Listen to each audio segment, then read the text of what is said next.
నాకు కొన్ని క్వశ్చన్స్ మీద డౌట్స్ ఉన్నాయి. చెప్పమ్మా, అడుగమ్మా. అనుకుంటున్నాను. క్రైస్తవులు సినిమాలు లేదా వినోద కార్యక్రమాలు చూడడానికి అనుమతి ఉందంటారా?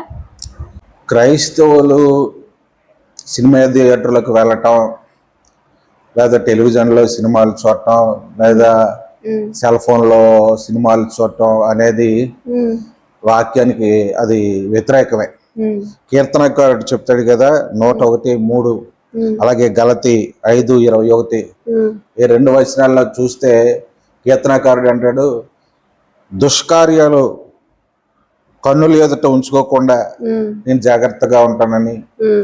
అలాగే గలతీలో 5:21లో అల్లరితో కూడిన ఆటపాటలు అవి మంచివి కాదని రాసి ఉంటది.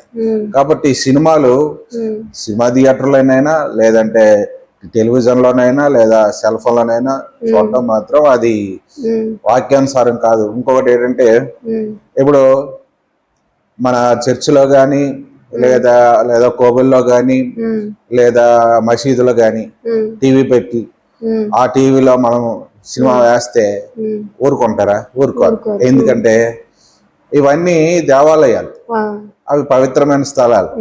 కాబట్టి అందులో సినిమాలు వేయకూడదు అని అంటారు. మరి దేవుడికి దేవాలయము మరి హస్తకోతాలతో కట్టబడింది, దానికి అంత ప్రాముఖ్యత ఇచ్చినప్పుడు మరి మన శరీరాలు, మన దేహాలు నిజమైన దేవాలయాలు దేవునికి. మరి వీటిలోన మరి సినిమాలు అవన్నీ కూడా మనం ఎలాగని మనం చూడలే.